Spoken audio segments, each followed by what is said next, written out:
Hi viewers எல்லாருக்கும் வணக்கம். இன்றைக்கி நம்ம பார்க்க போகிற படத்தோட பேர் ராயன். இதான் படத்தோட பேர். இது வந்து தனுஷோட 50வது படமாக இருக்கும். இதில் வந்துட்டு பார்த்திங்கன்னா ஒரு அண்ணன் தம்பி அண்ணன் தங்கச்சி அந்த பாசம் அதனால் வர பிரச்சனைகள் அப்படின்ற மாதிரி ஒரு கதையை தான் காட்டியிருப்பாங்க. படம் வந்து ஏ சர்டிஃபிகேட் அப்படின்றதுனால வந்துட்டு 18 வயசுக்கு கீழே இருக்கவங்க வந்து படத்தை பார்க்க வேணாம் அப்படின்ற மாதிரி தான் இருக்கும். ஆனால் இந்த வீடியோவில் வந்துட்டு 18 வயசில் கீழே இருக்கவங்க தாராளமாக பார்க்கலாம். ஏன்னா எந்த முகசொலிக்கிற மாதிரி வார்த்தைகளோ சீன்களோ கண்டிப்பாக இந்த வீடியோவில் இருக்காது அப்படின்றத நான் சொல்லிக்கிறேன். இந்த படத்தோட கதை வந்து அப்படின்னு சொல்லணும் அப்படின்னா வந்துட்டு சின்ன சின்ன விஷயங்களுக்காக கூட பிறந்தவங்ககிட்டே ஈகோ பார்க்குறதுனால எவ்வளோ பிரச்சனைகள்லாம் ஏற்படுது அப்படின்றது தான் இதை காட்டியிருப்பாங்க. இப்போ எடுத்த உடனே பார்த்திங்கன்னா 3 சின்ன பசங்களை காட்டுவாங்க. இவங்க வந்து பார்த்திங்கன்னா அண்ணன் தம்பிங்களாக தான் இருப்பாங்க. அதில் மொதல் பையன் தான் வந்து தனுஷ். அதுக்கப்புறம் 2 தம்பிங்க இருப்பாங்க. அவர் முத்து அப்படின்ற ஒருத்தரும் மாணிக்கம் அப்படின்ற ஒருத்தர் இருப்பார். 2 பேர் இருப்பாங்க. அவங்க அம்மா வந்து பார்த்திங்கன்னா இப்போ வந்து குழந்தை உண்டாயிருப்பாங்க, நிறம் மாசமாக இருப்பாங்க. அப்போ அந்த தம்பிங்கெல்லாம் என்ன சொல்லுவாங்க அப்படின்னா தம்பி பாப்பா தான் வேணும் அப்படின்னு சொல்லுவாங்க. அதுக்கு பெரியவர் இருக்கார்ல தனுஷ், அவர் என்ன ஹீரோ என்ன சொல்வார்னா 2 தம்பிங்க நீங்கள் இருக்கீங்க, தங்கச்சி பாப்பா தான் எனக்கு வேணும்னு சொல்லிட்டு அப்போவே அப்படி ஆசைப்படுவார். இப்போ வந்துட்டு பார்த்திங்கன்னா அவர் ஆசைப்பட்ட மாதிரியே வந்து பொம்பளை பிள்ளை தான் வந்து பிறந்திருக்கும். அதுக்காக தான் அந்த சாமியார்கிட்ட வருவாங்க. அதுக்கு பேர் வைக்கணும் அப்படின்னு சொல்லிட்டு அந்த பாப்பாக்கு. அப்போ தனுஷ் வந்து பாப்பாக்கு நான் தான் பேர் வைப்பேன்னு சொல்லிட்டு துர்கா அப்படின்னு சொல்லிட்டு தங்கச்சிக்கு வந்து பேர் வைப்பார். அதை பேர் வச்சுட்டு கொஞ்ச நேரம் சந்தோஷமாக இருந்துகிட்டே இருப்பாங்க. அப்போ அவங்க பெற்றவங்க வந்து அப்பாவும் அம்மாவும் வந்து பக்கத்து ஊருக்கு போய் ஏதோ வாங்கணும் அப்படின்னு சொல்லிட்டு போவாங்க. பசங்க 4 பேரையும் வீட்டில் விட்டுட்டு போவாங்க. ரொம்ப நேரம் ஆகி அவங்க திரும்ப வீட்டுக்கு வந்திருக்கவே மாட்டாங்க. இந்த பசங்களாம் ரொம்ப பயந்துருவாங்க. உடனே அந்த பாப்பாவை தூக்கிக்கிட்டு அந்த சாமியார் இருக்கார்ல அவர்கிட்ட தான் வருவாங்க. சாமியார் இப்போ என்ன சொல்வார்னா எதுவும் பயப்படாதீங்க, ஏதாவது வேலையாக தான் போயிருப்பாங்க, கண்டிப்பாக வந்துருவாங்க, இங்கே தங்குங்க அப்படின்னு சொல்லிட்டு இங்கே தங்க வைப்பார். ஆனால் பார்த்தீங்கன்னா அந்த சாமியார் வந்து நம்ம நல்லவர் நினச்சிட்டு இருப்போம். ஆனால் அவர் நல்லவர் கிடையாது. இப்போ இந்த 4 பிள்ளைங்களும் வந்து அந்த சாமியார் வீட்டில் தான் தங்கியிருப்பாங்க. அப்போ அந்த சாமியார் என்ன பண்ணுவார் அப்படின்னு சொல்லிட்டு பார்த்தீங்கன்னா அந்த பிறந்த பாப்பா இருக்குல்ல அந்த பாப்பாவை வந்து விற்கிறதுக்காக வந்து விலை பேசுவார். அதை வந்து பெரிய அண்ணன் இருக்கார்ல, அதாவது ஹீரோ வந்து இந்த விஷயத்தெல்லாம் கேட்டுருவார். அதனால் அங்கே இருக்க அவருக்கு பிடிக்காது. உடனே தம்பி தங்கச்சிங்களை கூப்பிட்டுட்டு அங்கேருந்து வெளியே போகலான்னு சொல்லிட்டு முடிவு எடுத்துருவார். சாமியார் வந்து அதுக்கு ஒத்துக்க மாட்டார். உடனே அவர் கூட போட்டி போட்டுட்டு அந்த பெரிய பையன் வந்துட்டு இவரை வந்து கொலை பண்ணிடுவார். அதோட அங்கேருந்து தப்பிச்சு போகலாம் அப்படின்னு சொல்லிட்டு யோசிச்சுட்டு இருப்பாங்க. அப்போ தான் பார்த்தீங்கன்னா இவரை பார்ப்பாங்க. இவர் வந்து என்ன பண்ணுவார்னா முள்ளுக்காடாக இருக்கும்ல, அந்த முள்ளுக்காடாக இருக்கிற இடத்தெல்லாம் வந்துட்டு வெட்டி போட்டு அதை லாரியில் ஏற்றிட்டு வேறு ஊருக்கு எடுத்துகிட்டு போகிறதுக்காக இருப்பார். அவரோட லாரியில் தான் அந்த 4 பசங்களும் ஏறி இருப்பாங்க. இவர் அந்த பசங்களை பார்த்த உடனே அவர் புரிஞ்சுப்பார். அப்புறம் நீங்கள் இப்போ எங்கே போகிறீங்க, என்ன பண்ண போகிறீங்க அப்படி இப்படின்னு கேட்கும்போது நாய் அந்த மாதிரி 5 அறிவு உள்ள உயிரினெல்லாம் பொழைச்சிக்கும் போது நான் பொழைச்சிக்க மாட்டேனா அப்படின்னு சொல்லிட்டு ஹீரோ சொல்லுவார். பையன் தெளிவாக இருக்கான், ஆனால் பார்க்க தான் இருக்கா, நம்ம தான் பொறுப்பேற்றுக்கணுன்ற மாதிரி இவர் பொறுப்பேற்று சரி வாங்கன்னு சொல்லிட்டு கூட்டிகிட்டு போவார். இப்போ ரொம்ப நாளுக்கு அப்புறம் காட்டுவாங்க. இப்போ 4 பேருமே வளர்ந்துருப்பாங்க. பெரியவர் இருக்கார்ல அவர் வந்துட்டு துர்கா தங்கச்சி பேரை வச்சுட்டே வந்து ஒரு அதாவது ஃப்ரைட் ரைஸ் இருக்கும்ல அந்த மாதிரிலாம் செய்கிற மாதிரி ஒரு ஸ்டால் மாதிரி ஒன்று போட்டிருப்பாரு. அவர் வந்து அந்த வேலை பார்ப்பார். 2வது தம்பி வந்து சும்மா தான் சுற்றிட்டு இருப்பார். 3வது தம்பி வந்து காலேஜ் படிப்பார். தங்கச்சி வந்து வீட்டை பார்த்துட்டு இருப்பாங்க. இப்படி தான் அவர் சந்தோஷமாக வாழ்ந்துட்டு இருப்பாங்க. இதில் 2வது அதாவது ஹீரோவுக்கு அடுத்த தம்பி இருக்கார்ல அவர் எப்போ பார்த்தாலுமே ஏதாவது ஒரு வம்பை வளர்த்துக்கிட்டு தான் இருப்பார். ஹீரோவை பொறுத்த வரைக்கும் எந்த வம்புக்கும் போக வேண்டாம் அப்படின்னு சொல்லிட்டு தான் நினைப்பார். ஏன்னா அவங்க அந்த ஏற்கனவே அவங்க ஊர் விட்டு ஊர் வந்திருக்காங்க. அதனால் இப்போ தனியாக ஒரு பிஸ்னஸ் பண்ணி ஏதோ ஒரு வருமானத்தில் வாழ்ந்துட்டு இருக்காங்க. எந்த பிரச்சனைக்கு போகாமல் நல்லபடியாக இருப்போம்னு நினைப்பாங்க. அந்த தம்பி வந்து சொல்கிறத கேட்கவே மாட்டார். நிறைய பிரச்சனைகள் அவர் இழுத்துட்டு வந்துகிட்டே தான் இருப்பார். ஹீரோ வந்து இந்த கடை வச்சுருக்க இடம் பார்த்திங்கன்னா ரொம்ப ரொம்ப முக்கியமான ஒரு இடமா இருக்கும். நல்ல வியாபாரம் ஆகிற மாதிரியான ஒரு இடமா இருக்கும். அங்கே தான் கடை வச்சு நடத்திட்டு இருப்பார். இப்போ இவங்களை சின்ன வயசில் கூட்டிகிட்டு வந்தார்ல அவர் வந்து என்ன பண்ணுவார் அப்படின்னு சொல்லிட்டு பார்த்திங்கன்னா ட்ரிங்க்ஸ் பண்ணுறதுக்காக அந்த இடத்துக்கு தான் வந்திருப்பார். அங்கே பார்த்திங்கன்னா ஒரு 2 பேர் வந்திருப்பாங்க. அவங்க வந்து இவர்கிட்ட வந்து என்ன சொல்லுவாங்கன்னா நீ சொன்னால் அவன் கேட்பான், அதாவது ஹீரோ கேட்பான், அந்த கடையை எங்களுக்கு வந்து விலை பேசி வாங்கி கொடு அப்படின்ற மாதிரி இவங்க 2 பேர் தான் கேட்டுட்டு இருப்பாங்க. அதுக்கொன்னே அவர் என்ன சொல்வார்னா இந்த விஷயத்தை இதோட விட்டுரு, உனக்கு நேரம் சரியில்லை, அவன் அதெல்லாம் ஒத்துக்க மாட்டான் அப்படின்னு சொல்லிட்டு அவர் சொல்லிட்டே இருப்பார். நீ என்ன இப்படி பண்ணிட்டு இருக்க, எங்கள் ஆள்கிட்ட சொன்னால் ஈஸியாக நாங்கள் அந்த இடத்த வாங்கிட முடியும்னு சொல்லிட்டு இவங்க ரொம்பவே பேசிகிட்டு இருப்பாங்க. நீ பேசினதை நல்ல வேலை ஹீரோ காதலே அவன் தம்பிங்க காதலே விழலை, நீ பேசாமல் போயிடு அப்படின்னு சொல்லிட்டு இவர் பேசிகிட்டே இருப்பார். அந்த நேரத்தில் தான் வந்து ஹீரோட தம்பி வந்து அங்கே வருவார். இவரோட பேச்சில் வந்து ஹீரோட தம்பிக்கு வந்து கோவம் வந்துடும். அவர் டக்குன்னு என்ன செய்வார் அப்படின்னு சொல்லிட்டு பார்த்தீங்கன்னா அங்கே உள்ள பாட்டில் எடுத்து அவர் தலையிலேயே போட்டு அடிச்சிருவார். அதனால் அவருக்கு தலையெல்லாம் காயமாயிடும். போலீஸ் கம்ப்ளைண்ட் கொடுத்துருப்பாரு. இப்போ வீட்டுக்கு வந்திருப்பார். அதோட இந்த சைடில் இன்னொரு தம்பி இருக்கார்ல அவர் வந்து காலேஜில் வந்து எலெக்ஷனில் வந்து நிற்கணும் அப்படின்னு சொல்லிட்டு நினைப்பார். அவர் அந்த எலெக்ஷனில் நிற்க விட மாட்டாங்க. இன்னொரு டீம் ஆப்போசிட் டீம் இருப்பாங்களா அவங்க வந்து இதில் நிற்க விட மாட்டாங்க. அதனால் அவங்க 2 பேருக்குள்ளே சண்டை வரும். இவர் வந்து வாபஸ் வாங்க சொல்லுவாங்க. அவர் பண்ண மாட்டேன்னு சொல்லுவார். அங்கே ஒரு ஃபைட்டு வரும். அவங்க எல்லாத்தையும் போட்டு அடிச்சு போட்டு வந்திருப்பார். வீட்டில் வந்து அண்ணன்ட்ட சொல்லிட்டு எப்படியாவது வந்து நம்ம இந்த எலெக்ஷனில் நிற்கணும் அப்படின்ற மாதிரி இவர் நினச்சிட்டு இருப்பார். இப்போ இந்த மாதிரி இதை எழுதி கேட்க வந்தாங்களே இவங்க 2 பேர் யாராக இருப்பாங்கன்னு பார்த்தீங்கன்னா அந்த ஊரில் 2 கேங் இருக்கும். ரவுடிசம் பண்ணுறவங்க 2 பேர் இருப்பாங்க. அதில் ஒரு டீமோட ஆளாக தான் இவர் இவர் இருப்பார். அவங்கள்ட்ட சொன்னால் ஈஸியாக அந்த இடத்த வாங்க முடியும் தெரியுமா அப்படின்ற மாதிரி பேசவும் தான் ஹீரோட தம்பிக்கு கோவம் வந்து அடிப்பார். இப்போ என்ன அப்படின்னு சொல்லிட்டு பார்த்தீங்கன்னா, இப்போ இவங்க தான் இந்த தம்பியோட ஜோடியாக இருப்பாங்க. இப்போ இவங்க வந்து என்ன சொல்லுவாங்கன்னா, சத்தம் போடுவாங்க, இதே மாதிரி வம்பு பண்ணிட்டு தெரியாத, சண்டை போட்டுட்டு இருக்காத, அப்புறம் தான் அப்படிலாம் இருந்தால் எப்படி நம்ம லவ் பண்ண முடியும் அப்படி இப்படின்னு சொல்லிட்டு அவங்க பேசுவாங்க. அவர் ஒரு நேரம் கேட்பார், ஒரு நேரம் கேட்காம இருப்பார். உடனே வந்து அவங்க அண்ணங்கிட்ட வந்து சொல்லுவாங்க, இந்த மாதிரி உன் தம்பி வந்து இப்படிலாம் நடந்துகிட்டு இருக்கான், கொஞ்சம் சொல்லி வையேன் அப்படி இப்படின்னு சொல்லிட்டு சொல்லுவாங்க. சரி சரி நான் சொல்கிறேன் அப்படின்னு சொல்லிட்டு அவரும் சொல்லுவார். இப்போ அந்த 3வது தம்பி இருக்கார்ல, அவர் வந்து பார்த்திங்கன்னா அவருக்கு முன்னாடி உள்ள இருப்பார்ல, அவர்கிட்ட வந்து என்ன சொல்வார்னா, காலேஜ் இந்த மாதிரி ஒரு பிரச்சனை ஆகிடுச்சுன்னா அதெல்லாம் நம்ம பார்த்துக்கலாம் அப்படின்னு சொல்லிட்டு சாதாரணமாக பேசிகிட்டு இருப்பார். அந்த டைம் தான் வந்து ஹீரோ வந்து இந்த தம்பிக்கிட்ட கேட்பார், எங்கே போயிருந்த அப்படின்னு சொல்லிட்டு கேட்கும்போது, அவர் சின்ன வயசில் கூட்டு வந்தார்ல ஒரு லாரி டிரைவர், அவர் கூட தான் வெளியே போயிருந்தேன் அப்படின்னு சொல்லிட்டு அவர் சமாளிப்பார். ஆனால் அவரோட ஜோடியாக இருக்காங்களா, அவங்க வந்துட்டு ஹீரோ கிட்ட வந்து போட்டு கொடுத்துருப்பாங்களா, அங்கே நடந்த விஷயம்லாம் போட்டு கொடுத்துருப்பாங்க. இவர் வந்து கொஞ்சம் பொம்பளைங்க முன்னாடி அப்படிலாம் சுற்றுற மாதிரி இருப்பார். உடனே ஹீரோ இப்போ என்ன சொல்வார்னா, அந்த பொண்ணு ரொம்ப நல்ல பொண்ணு, அவகிட்ட வந்து நீ இந்த மாதிரிலாம் எதாவது நடந்துக்காத, அந்த மாதிரி பொண்ணு கிடைக்கிறது கஷ்டம் அப்படின்னு சொல்லிட்டு இருப்பாரு. இப்போ அதோட வீட்டுக்கு வந்துருவாங்க. இப்போ மறுநாள் வந்துட்டு காலையில் எந்திரிச்ச உடனே அவர் இருக்காருல, அவர் பேர் சேகர்னு சொல்லலாம். அவர் வந்துட்டு பார்த்தீங்கன்னா இப்போ ஹீரோவை தான் பார்க்க வந்திருப்பாரு. எதுக்காக அப்படின்னு சொல்லிட்டு பார்த்தோம் அப்படின்னா, அவங்க அந்த இடத்துல வந்து ஒருத்தரை வந்து பாட்டிலால் தம்பி வந்து அடித்தார்ல, அவர் வந்து யாரோட ஆள்னா இவரோட ஆள் தான். இவர் வந்து ஒரு பெரிய ரவுடி. இப்போ இவரை பார்த்து நம்ம ஏதாவது பேசி மன்னிப்பு கேட்டு வந்துடலாம், ஏன்னா அவரோட ஆள் மேலே கையை வச்சுட்டான் தம்பி, எதுவும் பிரச்சனை நாளைக்கு வரக்கூடாதுன்னு சொல்லிட்டு அந்த சேகர் அப்படின்றவர் வந்து ஹீரோவை கூப்பிடுவார். இந்த டைம் பார்த்து என்னன்னா, இவரும் இன்னொருத்தரும் வந்து இப்போ ஒரு மீட்டிங் போட்டிருப்பாங்க. அவர் ஒரு டீமு, இவர் ஒரு டீமாக இருப்பாங்க. இவர் தான் இவரோட அப்பாவை வந்து அவர் வந்து கொன்று இருப்பார். அதனால் இவங்க 2 பேருக்குள்ளே பனிப்போர் மாதிரி நடந்துகிட்ருக்கும். எப்போ வாய்ப்பு கிடச்சா இவனை போட்டு தள்ளலாம் அப்படின்ற மாதிரி 2 பேருமே வந்து யோசிச்சுட்டு தான் இருப்பாங்க. அவங்களுக்குள்ளே ஏதோ ஒரு பிரச்சனை ஓடிட்டுருக்கும்.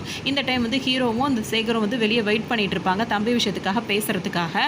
அப்போ இந்த மீட்டிங் முடிஞ்சதுக்கப்புறம் இவங்கள்ட்ட பேசும்போது, இந்த டைமில் பிரகாஷ்ராஜ் இருக்கார்ல, அவர் தான் வந்து போலீஸாக இருப்பார். அவர் வந்து இந்த 2 கேங் இருக்காங்கல்ல, வில்லனுங்க கேங், அவங்கள பற்றி வந்து அவங்க ஆஃபீஸரோட பேசிகிட்டு இருப்பாங்க. அதாவது இவங்க 2 பேருமே எப்படி இருக்காங்க, இவனோட அப்பனை வந்து இவன் வந்து கொன்னுட்டான், அதனால் இவங்க 2 பேருமே ஒரு வன்மத்தோடு தான் சுற்றிட்டு இருக்காங்க. இவங்க 2 பேருமே வந்து நிறைய வட்டி பிஸ்னஸ் பண்ணுறதும், அதேமாதிரி தனித்தனி ஏரியாவை அவங்களுக்குள்ளேயே அவங்களாம் எடுத்துக்கிட்டாங்க, பிரித்து எடுத்துக்கிட்டு அங்கேருந்து வட்டி கொடுக்குறது, அப்புறம் நிறைய இல்லீகல் பிஸ்னஸ்லாம் பண்ணிட்டு நல்லா அந்த மாதிரி ஓட்டிகிட்டு இருக்காங்க. ஆனால் இவங்களை கொண்டு எப்போனாலும் பிரச்சனை வரும், இந்த 2 டீமும் வந்து அடிச்சுப்பாங்க கொள்ளுவாங்க அப்படின்ற மாதிரி நம்ம உஷாராக இருக்கணும், இவங்க 2 பேரையும் கண்ட்ரோல் பண்ணுன்ற மாதிரி இவங்க வந்து போலீஸ்கிட்ட வந்து அவங்க ஒரு மீட்டிங் போட்டு பேசிகிட்டு இருப்பாங்க.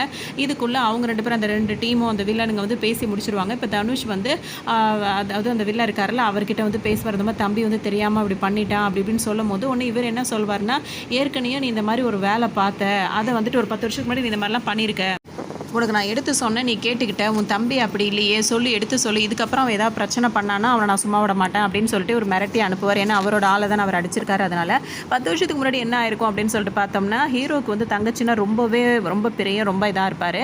தங்கச்சியை வந்து ஒருத்தவங்க கிண்டல் பண்ணுறாங்க அப்படின்றதுக்காக அந்த பையனை வந்து கை காலெலாம் அந்த மாதிரி பண்ணி விட்ருப்பாரு. அது மாதிரி ஒரு சம்பவம் அப்படின்ற மாதிரி சொல்லுவாங்களா, அந்த மாதிரி பண்ணி விட்டுருப்பாரு. அதுக்கப்புறம் இவர் கூப்பிட்டு அட்வைஸ் பண்ணணும், அந்த இதெல்லாம் விட்டுட்டு தான் எந்த பிரச்சனையும் வேணாம், தம்பி தங்கச்சிங்க தான் அவர் உலகம்னு நினச்சி அவர் வாழ்ந்துட்டு இருக்காரு.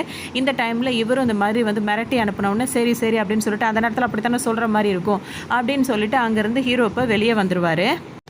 ஒரு வழியாக ஹீரோ அவர்கிட்ட மன்னிப்பு கேட்டுட்டு வெளியே வரும்போது இவங்க 2 பேர் பேசிகிட்டே வருவாங்க. இப்போ நம்ம தங்கச்சிக்கு வந்து நல்ல மாப்பிள்ளை வந்திருக்கு, கவர்மெண்ட் வேலை பார்க்குறாரு அப்படின்னோடனே சரிண்ணா அதை எப்படியாவது சம்மந்தத்தை பேசி முடிச்சிடலாம் அப்படின்னு சொல்லிட்டு ஹீரோவும் சொல்லிகிட்டே வருவார். அப்போ தான் வீட்டுக்கு வரும்போது தெரியும், தங்கச்சி வந்து சொல்லுவாங்க, இந்த மாதிரி இன்னொரு தம்பி இருக்கார்ல, இப்போ அந்த சண்டை நடந்ததில் பாரில், அந்த தம்பியை வந்து போலீஸ் வந்து அரெஸ்ட் பண்ணிட்டு போயிருக்காங்க அப்படின்னு சொல்லவும், இவர் வந்து போலீஸ் ஸ்டேஷன் வந்து இந்த மாதிரி சொல்லுவார், அவர் மேலே தப்பு இல்லை, அவங்க மேலே தான் தப்புன்னு சொல்லிட்டு ஹீரோ சொல்லுவார். அதுக்கு இன்ஸ்பெக்டராக என்ன சொல்லிடுவாங்க, 1000 இருந்தாலும் இவன் கை நீட்டியிருக்காங்களே, அவன் அடிச்சிருக்கான் அப்படின்னு சொல்லிட்டு வெளியே விட மாட்டேன்னு சொல்லிட்டு அரெஸ்ட் பண்ணி வச்சிருப்பாங்க. இப்போ ஹீரோ என்ன பண்ணுவார்னா, இங்கே பேசுறதுக்கு பதிலாக நம்ம அடி வாங்கினார்ல, அவர் ஹாஸ்பிட்டலில் இருப்பார், அவர்கிட்ட போய் பேசுவோன்னு சொல்லிட்டு இப்போ ஹீரோ வந்து இங்கே வராரு. இவர்கிட்ட வந்துட்டு இந்த மாதிரி மன்னிப்பு கேட்டு சொல்லுவார், பேசுவார். அப்போ அவர் என்ன சொல்லிடுவாருன்னா, ஆயுசுக்கும் உன் தம்பி வந்து ஜெயிலில் தான் இருக்கணுன்ற மாதிரி இவர் கோவமாக சொல்லுவார். உடனே வந்து ஹீரோவுக்கு வந்து ரொம்ப கோவம் வந்துடும். அவரை பொறுத்த வரைக்கும் தம்பி தங்கச்சிங்க தான் உலகம்னு இருக்கிறதுனால இப்போ அவங்களுக்கு ஏதோ பிரச்சனைனா அவர் ரொம்ப கோவப்படுவார். அவர் என்ன சொல்வார் அப்படின்னா, இன்னைக்கு சாயங்காலத்துக்குள்ளே என் தம்பி வந்து வெளியே வரணும், இல்லைன்னு வச்சுக்க நானே உன்னை கொண்டுடுவேன் அப்படின்ற மாதிரி இவர் சொல்லுவார். உடனே அவரும் பயந்துக்கிட்டு அந்த கேஸை வந்து வாபஸ் வாங்கிடுவார். இப்போ தம்பி வந்து வெளியே வந்துடுவார். இந்த தம்பியை பொறுத்த வரைக்கும் அவர் செய்கிறத நியாயம் நினச்சிட்டு இருப்பார். இப்போ ஹீரோ வந்து என்ன பண்ணுவார் அப்படின்னா, தம்பியை வீட்டுக்கு கூட்டு வந்தவொடனே வந்து கொஞ்சம் கண்டிப்பாரு, 2 அடிய கூட போடுவாரு. "நீ என்ன நினச்சிட்டு இருக்க? உனக்கு அப்புறம் ஒரு தம்பி, தங்கச்சி இருக்காங்கன்றது உனக்கு ஞாபகம் இருக்கா இல்லையா? இந்த மாரி சும்மா சும்மா போய் பிரச்சனை பண்ணிட்டு இருந்தா என்ன பண்ண முடியும்னு" சொல்லிட்டு கொஞ்சம் சத்தம் போடுவாரு. கொஞ்சம் கை நீட்டவும் செய்வாரு. அது உடனே அவருக்கு ரொம்ப கோவமா இருக்கும். உடனே அண்ணங்கிட்டயும் சண்டை போடுவாரு. அதே டைம்ல அவரோட ஜோடி இருக்காங்கல்ல, அவங்க என்ன பண்ணுவாங்கன்னா, இந்த மாதிரி ஏன் பண்ணிட்டே இருக்கேன்னு சொல்லிட்டு அவங்களும் கொஞ்சம் கண்டிப்பாங்க. உடனே இவர் 2 பேர்கிட்டயும் சண்டை போட்டுட்டு திரும்பவும் அவர் அதே இடத்துக்கு தான் போய் உட்கார்ந்துட்டு இருப்பாரு. இப்போ இவங்க என்ன பண்ணுவாங்க அப்படின்னு சொல்லிட்டு பார்த்தீங்கன்னா, இன்னொரு தம்பி இருக்கார்ல, அவர்கிட்ட பேசிட்டே இருப்பாங்க. அப்போ பேசும்போது அவங்க என்ன கேட்பாங்கன்னா, "ஏன் உங்க பெரிய அண்ணன் எப்போ பார்த்தாலும் மூஞ்ச உருன்னே வச்சிட்டு இருக்காரு?" அப்படின்னு சொல்லிட்டு கேட்பாங்க. அதுக்கு உடனே அந்த தம்பி என்ன சொல்வார்னா, "எங்களுக்கு எல்லாமே பெரிய அண்ணன் தான். அவர் தான் எங்களுக்கு எல்லாமே. எங்கள் அப்பா, அம்மா வந்து சின்ன வயசில் எங்களை விட்டு வெளியே போகிறேன்னு சொல்லிட்டு போனாங்க. அவங்க திரும்ப வரவே இல்லை. அவங்க இருக்காங்களா, இறந்துட்டாங்களா, இல்லை யாராவது அவங்கள கொன்னுட்டாங்களா, இல்லை அவங்களுக்கு என்ன ஆச்சு, எதுவுமே எங்களுக்கு தெரியல. அப்பத்துலேருந்தே எங்கள் பெரிய அண்ணன் தான் எல்லாமே. நானும் சின்ன அண்ணனும் ரொம்ப ஃப்ரெண்ட்ஸ் மாதிரி. ஆனால் பெரிய அண்ணனுக்கு வந்து எல்லாரையும் ரொம்ப பிடிக்கும். ஆனால் துர்கானா அவருக்கு ரொம்ப இஷ்டம். அதுகிட்ட பேசும்போது மட்டும்தான் அது சிரிக்கும்." அப்படின்ற மாதிரி இவர் சொல்லிட்டு இருப்பாரு. அப்போ தான் கரெக்டாக அந்த தங்கச்சியும் வருவாங்க. சரின்னு சொல்லிட்டு இப்போ அவங்க தங்கச்சியும் இப்போ அண்ணனும் கிளம்பிட்டு இருக்கும்போது இப்போ அண்ணன் என்ன சொல்வாருன்னா, அவர் மாப்பிள்ளை பார்க்குற விஷயத்தை பற்றி தங்கச்சிட்ட சொல்லுவார். இப்போ தங்கச்சி வந்து கோவப்படுவாங்க. "இப்போ எதுக்கு எனக்கு மாப்பிள்ளலாம் பார்த்துட்டு இருக்கேன், நான் இப்போ போகணுமா?" அப்படி இப்படின்னு சொல்லிட்டு கேட்பாங்க. "நீ உனக்கு கல்யாணம் ஆனா தான் உனக்குன்னு குழந்தை குட்டியெல்லாம் வரும். அப்போ தான் நம்ம குடும்பம் வந்து பெருசாகும்." அப்படி இப்படின்னு சொல்லிட்டு அவர் சொல்லுவார். அப்போ நான் அது ஒரு ஒரு ஒரு பக்கம் அது கஷ்டமாக இருந்தாலும் ஒரு பக்கம் நல்ல மாப்பிள்ளை நீயே பாருண்ணே அப்படின்னு சொல்லிட்டு அவங்க ஒத்துப்பாங்க. அந்த டைமில் சரின்னு சொல்லிட்டு அவங்க பேசிக்கிட்டே வந்துட்டு இருக்கும் போதுட்டு வந்து இந்த தம்பி இருக்காருல, அவருக்கு கோவம் போயிருக்கும். அவர் என்ன பண்ணுவாருன்னா, அவரோட ஜோடி இருக்காங்கல்ல, அவங்க கூட போயிட்டு, "இந்த மாதிரி நான் பண்ணது தப்பு தான். இனிமேல் இந்த மாதிரிலாம் பண்ண மாட்டேன். நான் அவனை லவ் பண்ணுறேன்" அப்படின்னு சொல்லுவாங்க. அங்கே ஒரு பாட்டு வரும். அவங்க 2 பேரும் கொஞ்சம் ஆட்டம் போட்டுட்டு இருப்பாங்க. அதாவது அந்த பாட்டு வந்து மலையில் வரும். மலையிலேயே விளையாடிக்கிட்டே அப்படியே பாட்டு பாடிக்கிட்டே இருப்பாங்க. ஒரு பக்கம் இந்த பாட்டு ஓடிட்டுருக்கும். இன்னொரு பக்கம் பார்த்தீங்க அப்படின்னா வந்துட்டு தங்கச்சிக்கு மாப்பிள்ளை பார்க்குறாங்களா, அந்த வேலையும் மும்முரமாக நடந்துகிட்ருக்கும். மாப்பிள்ளைய வந்து வீட்டில் வந்து பார்க்க சொல்லணும் அப்படின்ற மாதிரிலாம் பேச்சு நடந்துகிட்ருக்கும். இதுக்கிடையில் பார்த்தீங்கன்னா இன்னொரு தம்பி இருக்கார்ல, அவர் வந்து காலேஜ் எலெக்ஷன்லேருந்து வாபஸ் வாங்க சொல்கிறாங்க. அவர் பண்ணாமல் அங்கே ஒரு சண்டை வந்துடுச்சு. இப்போ அந்த டீமில் என்ன பண்ணுவாங்கன்னா, போலீஸை வச்சு மிரட்டி அவரை வந்து வாபஸ் வாங்க சொல்லிட்டு இருப்பாங்க. அவர் அப்படியே அமைதியாக வீட்டுக்கு வந்துடுவார். வந்த உடனே அவர் பெரிய அண்ணங்கிட்ட போய் இந்த விஷயத்த சொல்லுவார். அதுக்கு அவர் என்ன சொல்வார்னா, ஹீரோ சொல்வார், "எலெக்ஷன்லாம் வேணாம், அதெல்லாம் பெரிய பிரச்சனை தான். நீ பேசாமல் படிக்கிற வேலையை மட்டும் பாரு" அப்படின்னு சொல்லிட்டு சொல்லுவார். உடனே சின்ன அண்ணன் இருக்கார்ல, அவர் என்ன சொல்லுவார், "என்னண்ணா இப்படி சொல்கிறீங்க, நம்ம தம்பி கொண்டு நம்ம தானே செய்யணும்" அப்படின்னு சொல்லிட்டு சொல்லுவார். "நீ பேசாமல் இரு, உனக்கு எதுவும் தெரியாது" அப்படின்னு சொல்லிட்டு அவர் அதட்டுவார். ஏன்னா இதில் ஏதாவது ரொம்ப இழுத்துட்டு வந்துருவாருன்னு சொல்லிட்டு அவர் அதட்டுவார். அதனால் இந்த எலெக்ஷன் இதெல்லாம் வேணாம் அப்படின்னு சொல்லிட்டு அவர் ஸ்ட்ரிக்டாக சொன்ன உடனே இப்போ சின்ன அண்ணனும் அவரும் லாஸ்ட்டு தம்பியும் வந்து என்ன பேசிப்பாங்கன்னா, "நீ எதுக்கு போய் அண்ணங்கிட்ட சொன்ன, நீ முதல் என்கிட்ட சொல்லியிருந்தா அதை வேறு மாதிரி பண்ணியிருக்கலாம். இப்போ பார்த்தியா எதுவுமே பண்ண முடியாமல் போடுச்சு, உன் ஆசைப்பட்ட மாதிரி இப்போ நீ எலெக்ஷன் நிற்க முடியாமல் போச்சு, சரி விடு பார்த்துக்கலாம்" அப்படின்னு சொல்லிட்டு அவங்க 2 பேரும் பேசிகிட்டு இருப்பாங்க. இதுலேயே அவருக்கு வந்து அண்ணன் மேலே வருத்தம் வந்திருக்கும். வேறு வழி இல்லாமல் அவரும் வந்து அந்த எலெக்ஷன்லேருந்து வாபஸ் வாங்கிறார். இதனால் ஆப்போசிட் டீம் வந்து ரொம்ப ஜாலியாக என்ஜாய் பண்ணிட்டு இருப்பாங்க. இதில் அவருக்கு தம்பிக்கு ரொம்பவே மன கஷ்டமாயிடும். எதுவுமே பண்ண முடியாமல் இருந்துகிட்டு இருப்பாங்க. இந்த டைம் தான் பார்த்தீங்கன்னா எஸ்ஜே சூர்யா இருக்கார்ல, அந்த வில்லனை பற்றி காட்டுவாங்க. அவருக்கு வந்து பார்த்தீங்கன்னா 2 ஒய்ஃப் இருப்பாங்க. இப்போ அவர் வந்து 2வது ஒய்ஃப் கூட தான் இருந்துகிட்டு இருப்பார். இப்போ இங்கே பார்த்தீங்கன்னா இந்த வில்லனை காட்டிகிட்டு இருப்பாங்க. இவருக்கு வந்து 2 ஒய்ஃப் இருப்பாங்க. 2வது ஒய்ஃப் கூட தான் இப்போ இருந்துகிட்டு இருப்பார். அவர் இங்கே வெளியே போயிட்டு இப்படி வரும்போது பார்த்தீங்கன்னா ஒரு 4-5 பேர் சேர்ந்து இவரை வந்து கொலை பண்ணுறதுக்காக வந்து பிளான் பண்ணியிருப்பாங்க. அவங்களோட சண்டை போட்டு அங்கங்கே காயமாகி இவர் தப்பிச்சிருப்பார். இவரை ஆளை அடிக்கிறதுக்கு யார் அனுப்புனாங்க அப்படின்னு சொல்லிட்டு பார்த்தோம்னா, போலீஸ் தான் அனுப்பியிருப்பாங்க. இவரை இந்த மாதிரி பண்ணுறதுக்காக அனுப்பியிருப்பாங்க. அதுக்கப்புறம் அவங்களே காசு கொடுத்துருப்பாங்க. இப்போ என்ன தான் பிளான் அப்படின்னு சொல்லிட்டு பேசும்போது இப்போ இவங்க என்ன சொல்லுவாங்கன்னா, சும்மா இருக்க 2 கேங்குக்குள்ளே சண்டையை ஆரம்பிச்சு விடணும். இவன் மட்டும் புத்திசாலியாக இருந்தால் அவன் அடித்தது அவன் தான், அதாவது இன்னொருத்தர் இருக்கார்ல அந்த டீமில் அவன் தான் இவனை அந்த மாதிரி அடிக்கிறதுக்கு ஆளை நிற்பான்னு நினைப்பான். இவன் முட்டாளாக இருந்தால் யார் இதை செஞ்சுருப்பான்னு சொல்லிட்டு யோசிச்சுட்டு இருப்பான். இப்போ இவன் முட்டாளா இல்லையான்னு தெரிஞ்சிரும் அப்படின்னு சொல்லிட்டு இவர் சொல்லிட்டு இருப்பாரு. இங்கே இவர் என்ன சொல்லிட்டு இருப்பாருன்னா, இப்போ ஒரு கோவமாக வீட்டில் வந்து ஒத்தடம் கொடுத்துட்ருப்பாங்க. அது இப்போ இவர் என்ன சொல்வார் அப்படின்னு சொல்லிட்டு பார்த்தீங்கன்னா, "நான் முட்டாள் தான், என் அப்பனை வந்து கொன்னவனை வந்து அப்போவே கொண்டிருக்கணும், இவ்வளோ நாள் விட்டு வச்சேன் பற்றியா, நான் முட்டாள் தான்" அப்படின்னு சொல்லிட்டு தன்னைத்தானே வந்து அப்படியே நொந்துக்கிட்டு பேசிகிட்டு இருப்பார். அவங்க பாட்டுக்கு இவருக்கு ஒத்தடம் வச்சுட்டு இருப்பாங்க. இந்த டைமில் வந்து பார்த்தீங்கன்னா ஹீரோவோட தங்கச்சி இருக்காங்களா, அவங்களுக்கு வந்து சம்மந்தம் பேசியிருக்காங்களா, அந்த மாப்பிள்ளை வீட்டிலேருந்து வந்திருப்பாங்க. அவங்க நிறைய வந்து வரதட்சணை எதிர்பார்ப்பாங்க. ஹீரோவுக்கு தங்கச்சி மேலே ரொம்ப பிரியன்றதுனால அவங்க கேட்குறது எல்லாத்தையுமே செய்யணும்னு நினைப்பாரு. அவங்க பேங்க்கில் சேர்த்து வச்சிருந்த மொத்த பணத்தையுமே தங்கச்சிக்காக கொடுக்கலாம் அப்படின்னு சொல்லிட்டு முடிவு பண்ணிடுவாங்க. அப்பவும் அவங்க இன்னும் கொஞ்சம் அதிகமாக எதிர்பார்ப்பாங்க. சரி, எங்களோட கடையை வந்து தங்கச்சி பேர்லேயே எழுதி வச்சிடுறோம், அதுக்கப்புறம் வந்து கடைக்கு நாங்கள் வேலை ஆளும் வந்து ஏற்பாடு பண்ணி கொடுத்துறோம்னு சொல்லிட்டு ஹீரோ சொல்லுவார். அவங்களும் ஒத்துக்கிட்டு இப்போ சந்தோஷமாக அங்கேருந்து கிளம்பிடுவாங்க. இதுக்கிடையில் அந்த தம்பி இருக்கார்ல, அவர் ஒரு பொண்ணை லவ் பண்ணுறாருல, அவங்க அப்பாவுக்கு வந்து இந்த விஷயம் தெரிஞ்சு இங்கே வந்து தம்பிக்கிட்ட வந்து சண்டை போடுவார். அதாவது ஒரு மாப்பிள்ளையை வரப்போகிறவர்கிட்ட வந்து சண்டை போடுவார். உங்கள் தங்கச்சிக்கு வந்து கவர்மெண்ட் மாப்பிள்ளையை பார்ப்பீங்க, என் பொண்ணுக்கு வந்து இப்படி ஒரு குடிகாரனா வேலை வெட்டி இல்லாமல் வெட்டித்தனமாக சண்டை போட்டுட்டு இந்த மாதிரி ஒரு ஆள் தான் மாப்பிள்ளையா, அதனால் நான் ஒத்துக்க மாட்டேன்னு சொல்லிட்டு இவர் சொல்லுவார். உடனே இவருக்கு கோவம் வந்துடும். அவரை போய் கொஞ்சம் கூட யோசிக்காமல் அவரை ஓங்கி அரைஞ்சிருவார்.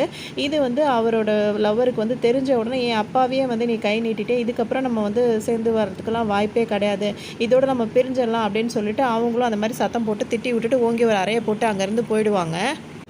இப்போ இங்கே பார்த்தீங்க அப்படின்னா இந்த ரெண்டு தம்பிகளும் வந்து அண்ணன்கிட்ட சண்டை போடுவாங்க. அதாவது வந்துட்டு இருக்கிற அந்த கடையும் வந்து தங்கச்சிக்கு எழுதி கொடுத்துட்டோம் அப்படின்னா எல்லாத்தையுமே கொடுத்துட்டோம், பேங்க் பேலன்ஸு கடை எல்லாத்தையுமே தங்கச்சிக்காக கொடுத்துட்டோம், இப்போ நம்மளுக்கு என்ன இருக்குது அப்படின்னு சொல்லிட்டு சண்டை போடுவாங்க.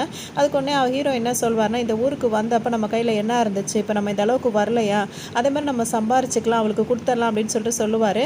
உடனே தங்கச்சியும் வந்து என்ன சொல்லுவாங்கன்னா, அந்த அண்ணனுங்க கேட்குறது சரிதானே, எல்லாத்தையும் எனக்கே கொடுத்துட்டிங்கன்னா அப்போ உங்களுக்கு என்ன இருக்கும் அப்படின்னு சொல்லிட்டு கேட்பாங்க.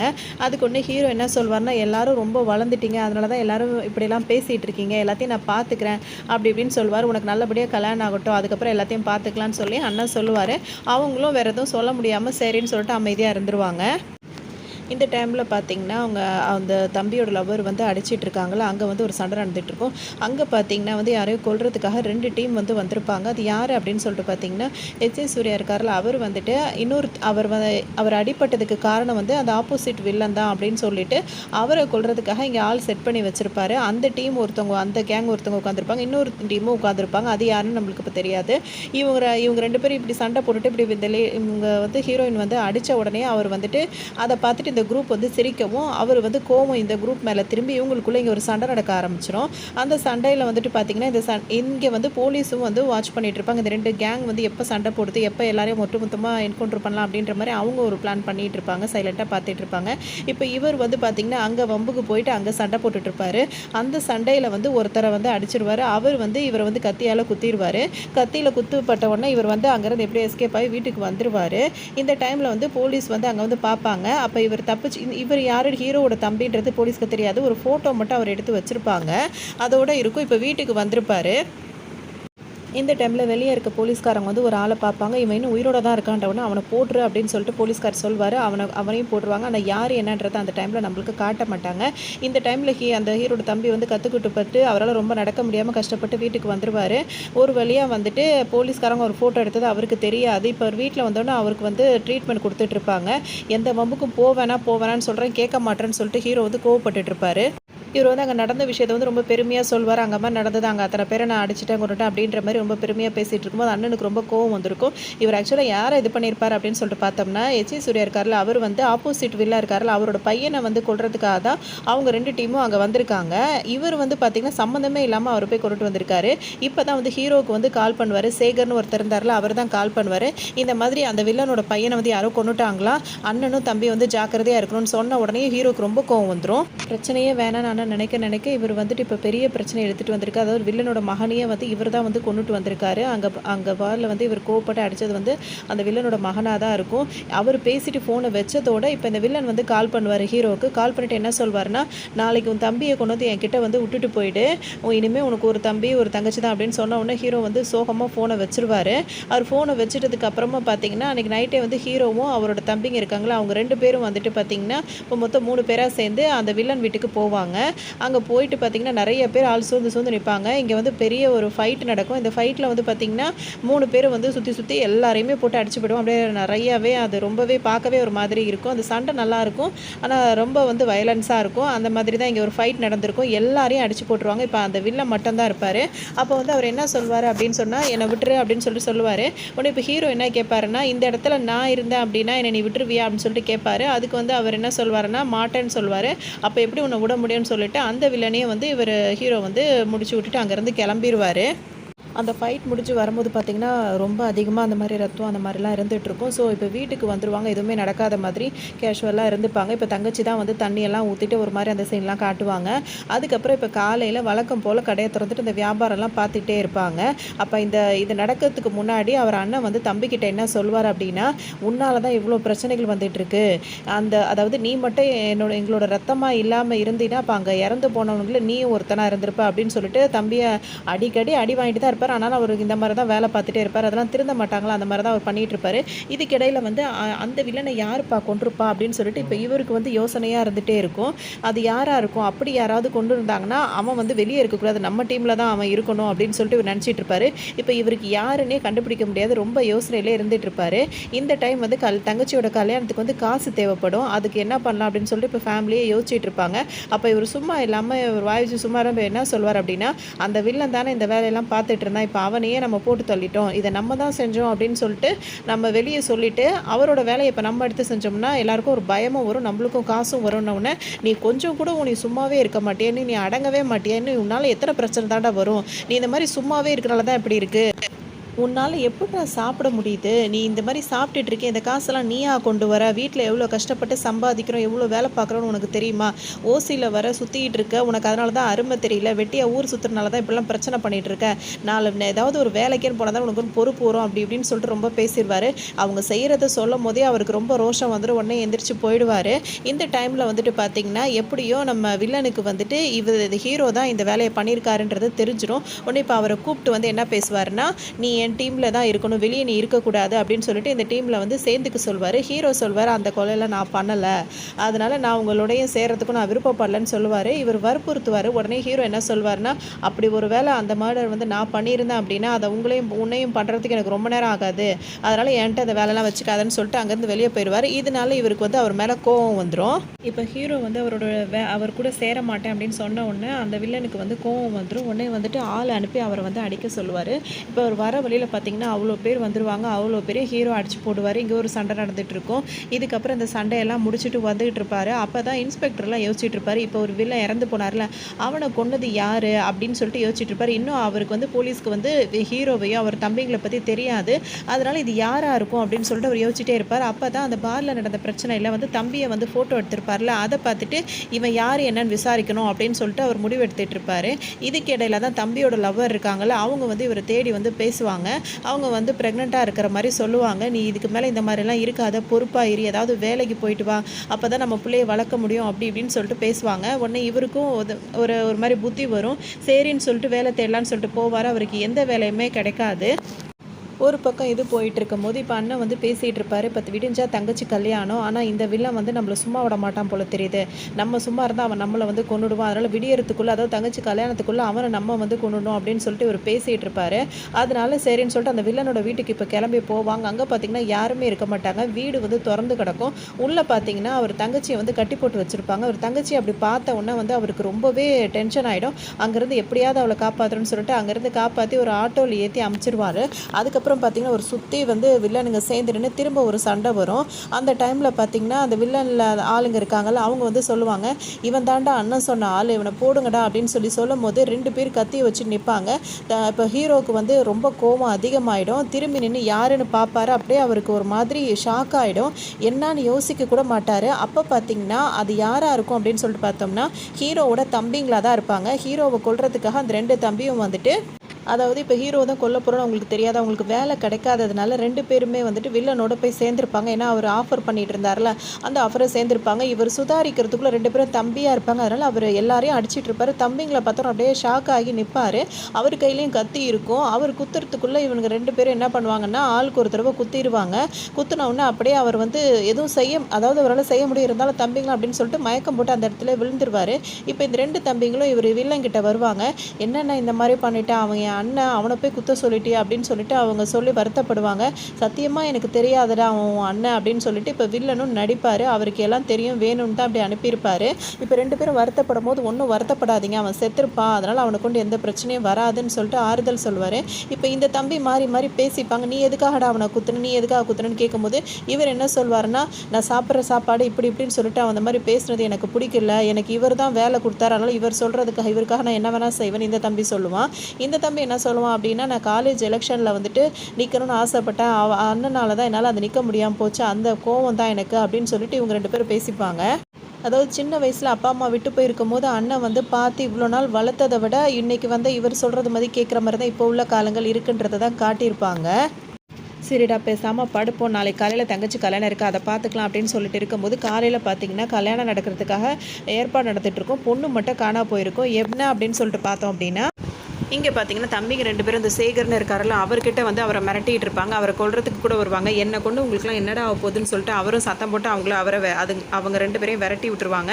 இப்போ அவங்க 2 பேரும் என்ன நினைப்பாங்க அப்படின்னா, இப்போ நம்ம வந்து அண்ணனை வந்து விட்டுறக்கூடாது, விட்டோம் அப்படின்னா கண்டிப்பாக நம்ம உயிருக்கு இனிமேல் ஆபத்து, அதனால் அவரை வந்து இப்போ நம்ம கொன்றுவோம். ஏன்னா இப்போ நம்ம அப்படி பண்ணாதான் அவர் வந்து இப்போ முடியாமல் கிடக்கிறாரு, ஏற்கனவே குத்து வாங்கியிருக்காருல, முடியாமல் கிடக்கிறாரு, நம்ம அவரை கொன்னுடலாம், இப்போ நம்ம விட்டுட்டோம் அப்படின்னா நம்மளுக்கு தான் ஆபத்துன்னு சொல்லிட்டு இன்னும் அவங்க 2 பேரும் அதே எண்ணத்தில் தான் இருப்பாங்க, அண்ணனை கொல்லணுன்ற எண்ணத்தில் தான் இருப்பாங்க. அவர் எங்கன்னு கேட்டால் சொல்ல மாட்டார். அதனால் இவருக்கு கண்டிப்பாக தெரியாமல் இருக்க வாய்ப்பு கிடையாது. இவர் போகிற இடத்துக்கு பின்னாடியே நம்ம போக வேண்டாம், நம்ம ஆளுங்களை அனுப்பலான்னு சொல்லிட்டு ரவுடிங்களை அவங்க பின்னாடியே அனுப்பி விடுவாங்க 2 தம்பிங்களும். இப்போ அந்த சேகரன்றவர் வந்து ஒரு கிளினிக்குள்ளே தான் வருவார். அங்கே பார்த்தீங்கன்னா ஹீரோவோட தங்கச்சி தான் ஹீரோவை காப்பாற்றி வச்சுட்டு அவருக்கு ட்ரீட்மெண்ட் கொடுத்துட்ருப்பாங்க. செம்ம கோவத்தில் இருப்பாங்க சின்ன அண்ணனுங்க 2 பேர் மேலேயும். இப்போ அந்த ஆளுங்கள்லாம் தேடி வராங்களோ அவங்க எல்லாரையும் தங்கச்சியை போட்டு அடின்னு போட்டு அடித்து அனுப்பி விட்டுருவாங்க. இங்கே பார்த்தீங்கன்னா இப்போ ஹீரோட தங்கச்சியை கடத்தி வச்சுருந்தாங்களா, அந்த டைம் வந்து வில்லனோட ஆளுங்க வந்து ஹீரோட தங்கச்சியை வந்து ரேப் பண்ணியிருப்பாங்க.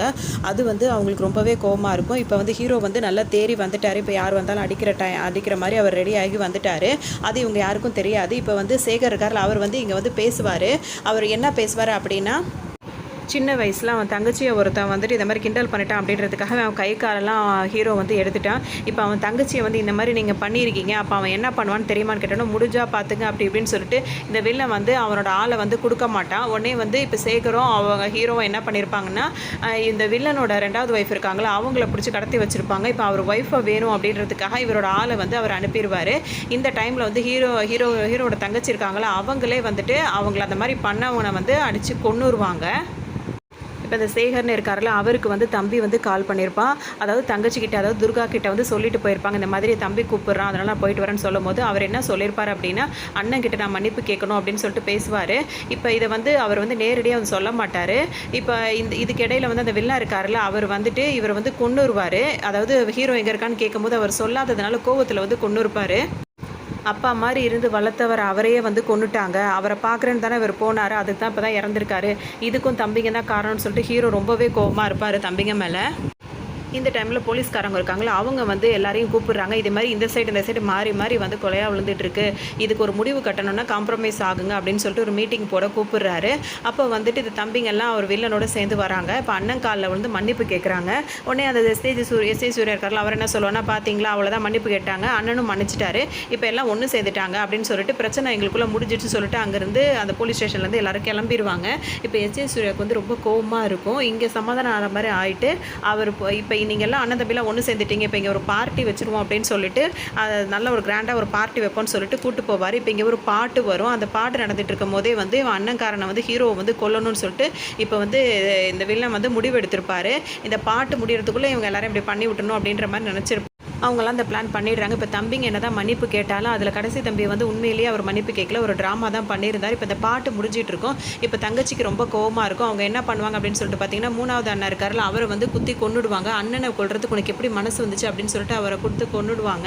இப்போ இன்னொரு தம்பி இருக்காருல அவரும் அந்த வில்லன் எஸ் ஏ சூர்யா இருக்காரு, அவங்க 2 பேர் மட்டும்தான் இப்போ உயிரோடு இருப்பாங்க.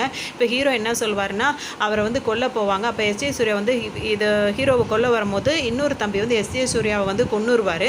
கொன்னுட்டு இப்போ அண்ணன்கிட்ட வந்து மன்னிப்பு கேட்பாரு. மன்னிப்பு கேட்டுட்டு எனக்கு குழந்தெல்லாம் பிறந்திருக்குன்னு நீ தான் வந்து அதை தூக்கணும் அப்படி இப்படின்னு சொல்லிட்டு சொல்லுவார். ஆனால் வந்து ஹீரோவுக்கு பிடிக்காது. இவ்வளோ வேலை பண்ணதுனால ஹீரோ வந்து அவரை மன்னிக்க மாட்டார், தம்பியவும் கொன்னுடுவார். இப்போ எல்லாருமே அங்கே இறந்து போயிட்டாங்க. இப்போ ஹீரோ வந்து என்ன பண்ணுவாருன்னா, இதெல்லாம் போலீஸ் சொன்னதுனால தான் அவர் அதை செஞ்சுருப்பார். இது எப்படி அப்படின்னு சொல்லிட்டு பார்த்தீங்கன்னா, இது எல்லாமே வந்து இவரோட பிளானாக தான் இருக்கும். அதாவது இப்போ பிரகாஷ்ராஜ் என்ன சொல்லியிருப்பார் அப்படின்னா, இது வரைக்கும் நீ எவ்வளோ இதெல்லாம் பண்ணியிருக்க, தப்பெல்லாம் பண்ணியிருக்க, ஆனால் இப்போ எனக்காக ஒரு வேலை செய் அப்படின்னு சொல்லிட்டு இவர் தான் வந்து செய்ய சொல்லியிருப்பார். இந்த கேங் இது எதுவுமே இருக்கக்கூடாது, அதை எல்லாத்தையும் நீ பண்ணிவிடு, உனக்கு நான் இவ்வளோ பணம் கொடுக்குறேன், உன் மேலே உள்ள கேஸ் எல்லாம் நான் வந்து எல்லாத்தையுமே வந்து கிளியர் பண்ணிடுறேன், நீ ஃப்ரீயாக இருக்கலாம் அப்படின்னு சொல்லிட்டு வாக்குறுதி கொடுத்துருப்பாரு. ஆனால் அது உண்மை கிடையாது. இந்த வேலை முடிஞ்சதுக்கப்புறம் ஹீரோவையும் கொல்லணும்னு தான் இவர் நினச்சிருப்பாரு. இது வந்து ஹீரோவுக்கு தெரிஞ்சிருக்கும். அதனால் அவர் சொன்ன மாதிரிக்காக இல்லாட்டி கூட அவர் இவ்வளோ வருத்தத்துக்கு காரணமாக அந்த தம்பிங்களாம் அதுக்கு காரணமான வில்லனுங்கள் எல்லாம் வந்து அவர் எல்லாத்தையும் முடிச்சு விட்டுருப்பாரு. இப்போ தங்கச்சியோட வந்து ஊருக்கு கிளம்பலான்னு சொல்லிட்டு முடிவு பண்ணுவார். இவர் கிளம்புறது போலீஸ் யாருக்கும் தெரியாது. அந்த டைமில் தம்பியோட லவ்வர் இருக்காங்களா அவங்க வந்து ஒரு குழந்தையை கொண்டு வந்து கொடுப்பாங்க. இதுதான் வந்து இந்த மாதிரி ரத்தத்தில் பிறந்த புள்ள வந்து எனக்கு வேண்டான்னு சொல்லிடுவாங்க. ஹீரோவுக்கு ரொம்பவே கஷ்டமாயிரும். அவங்க இந்த மாதிரி சொல்லி குழந்தையும் கொடுத்துட்டு அவங்க பாட்டுக்கு போயிடுவாங்க. ஏன்னா அவரும் இறந்துட்டார், இந்த குழந்தையும் வேண்டாம் அப்படின்ற மாதிரி அவங்க கொடுத்துட்டு போயிட்டாங்க. இவருக்கு ஒரு வழி இல்லாமல் அந்த குழந்தைய பார்க்க ரொம்ப கஷ்டமாக இருக்கும். உடனே அந்த குழந்தைய கூட்டிக்கிட்டு அவங்க தங்கச்சியும் கூப்பிட்டுக்கிட்டு அங்கேருந்து கிளம்புவார். எப்படி இன்னொரு ஊரில் இருந்து ஒரு லாரி ஏறி இங்கே வந்தாரோ அதே மாதிரி இந்த ஊர்லேருந்து அவர் லாரி ஏறி வேறு ஊருக்கு போகலாம் அப்படின்னு முடிவு பண்ணிட்டு கிளம்பிடுவார். இது போலீஸ்காரவங்களுக்குலாம் தெரியாது. அந்த வில்லனுங்கெல்லாம் இறந்துட்டாங்களே, சரி அப்போ ஹீரோவையும் கொன்னுடு அப்படின்னு சொல்லிட்டு இன்ஸ்பெக்டர் சொல்லிட்டு இருப்பார். அவங்களுக்கு தெரியாது இவர் கிளம்பி போயிட்டு இருக்கிறது தெரியாது. ஸோ அவங்க பிளான் வந்து நடக்காது. ஏன்னா இவங்க புத்தி இப்படி தான் இருக்குன்ற மாதிரி அவர் நினச்சி அங்கேருந்து கிளம்பிடுவார். இதோட வந்துட்டு இந்த படம் வந்து முடியும். ஹீரோவும் அவர் தங்கச்சியும் அந்த குழந்தையோட ஊரை விட்டு இப்போ போகிற மாதிரி அந்த படத்தை முடிச்சிருப்பாங்க. சின்ன சின்ன விஷயங்களுக்காக பெத்த பாசம் வளர்த்த பாசம்னு இல்லாமல் அந்த ஈகோ ஏற்படுறதுனால குடும்பத்தில் எவ்வளோ பிரச்சனைகள் நடக்குது, என்னெல்லாம் அதை அவங்க சமாளிக்க வேண்டியிருக்கு, என்னெல்லாம் சந்திக்க வேண்டியது இருக்குது அப்படின்றது தான் அந்த படத்தில் அருமையாக காட்டியிருப்பாங்க. கொஞ்சம் வயலன்ஸ் அதிகமாக இருக்கும். ஸோ இந்த படம் உங்களை எல்லாருக்கும் ரொம்ப பிடிச்சிருக்குன்னு நினைக்கிறேன். இன்னொரு கதையில் சந்திக்கலாம்.